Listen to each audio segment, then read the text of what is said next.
Trump ameaça aplicar tarifas de 200% sobre vinho francês em resposta às dúvidas de Macron sobre Comitê para Gaza. Perante ameaças de Trump sobre a Groenlândia e a imposição de tarifas a países europeus, o Bloco pondera acionar bazuca comercial para travar coerção vinda do Washington.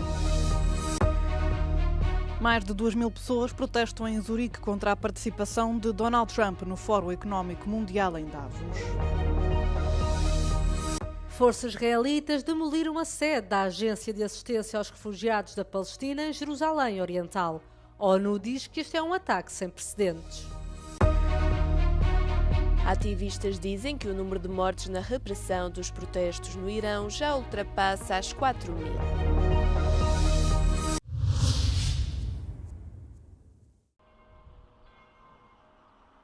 O vinho e o champanhe franceses podem ser o próximo alvo de Donald Trump. A ameaça do presidente norte-americano surge a propósito do Conselho de Paz proposto pela Casa Branca para supervisionar a reconstrução de Gaza. Entre as dezenas de países convidados para integrar este órgão está a França. Na segunda-feira, Trump foi informado de que o homólogo francês Emmanuel Macron não tenciona para já aceitar o convite. Paris receia que o projeto possa minar a estrutura e os princípios das Nações Unidas.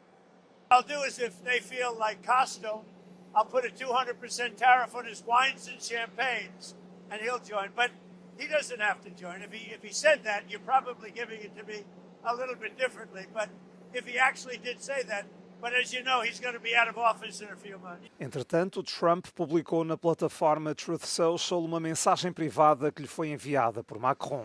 Nesse texto, o presidente francês propõe ao homólogo norte-americano um encontro na quinta-feira em Paris, à margem do qual sugere conversações com a Ucrânia, Dinamarca, Síria e Rússia.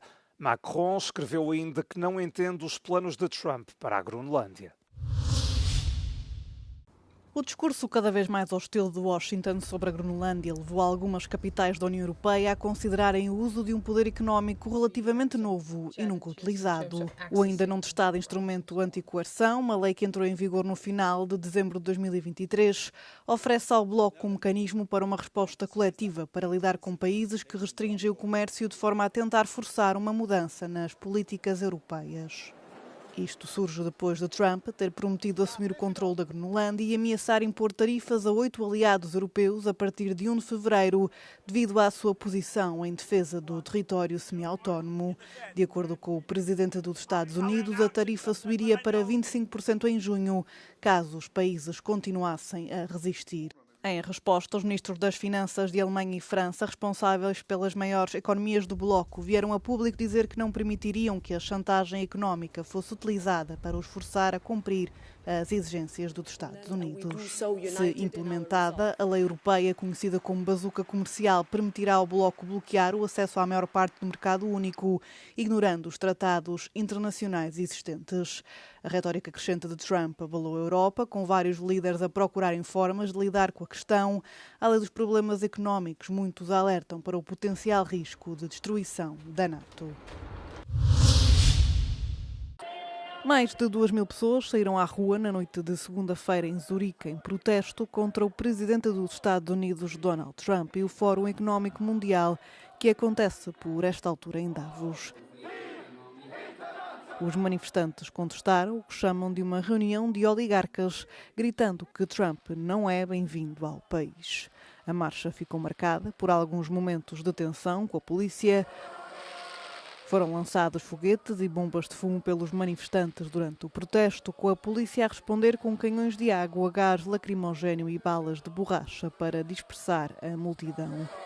Apesar do aparato, não foram registados feridos.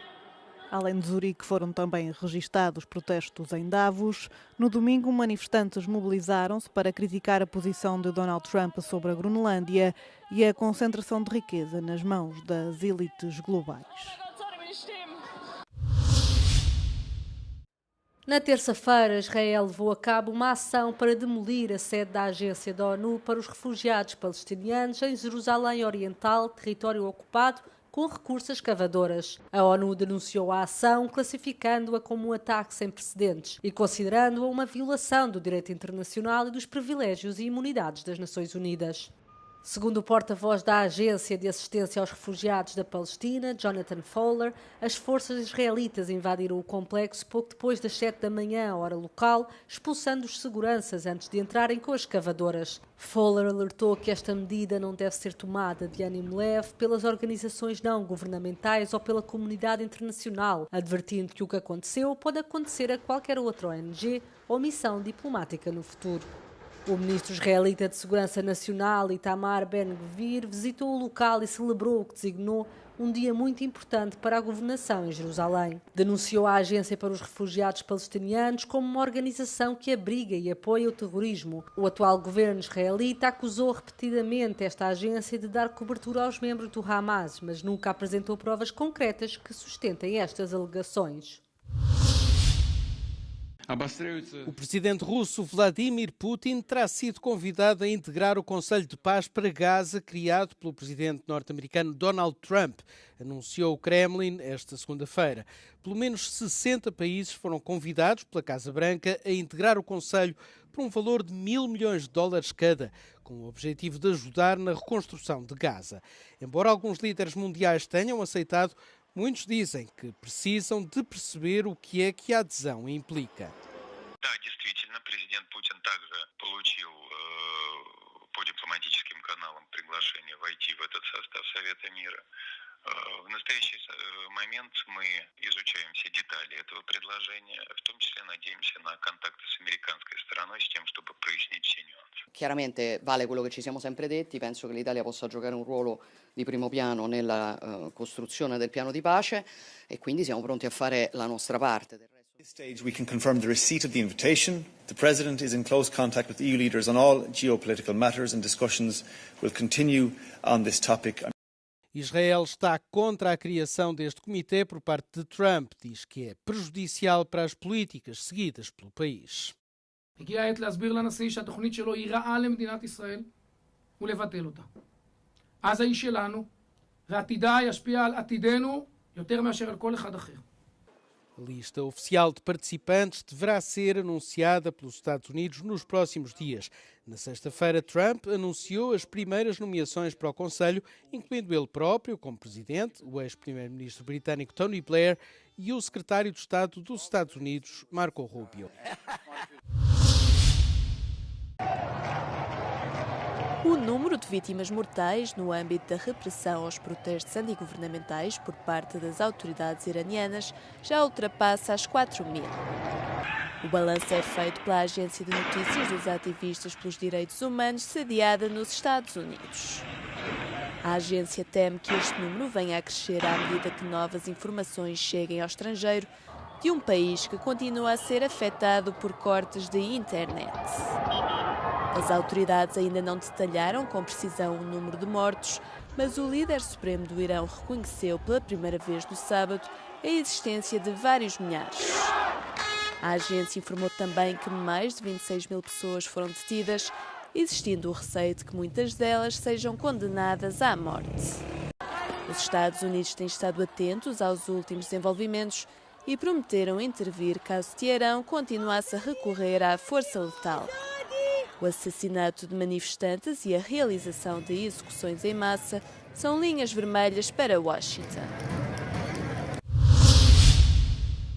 Os curdos que se queixam de perseguição na Síria estão entre os maiores grupos de imigrantes na Alemanha. São mais de 1 milhão em solo germânico.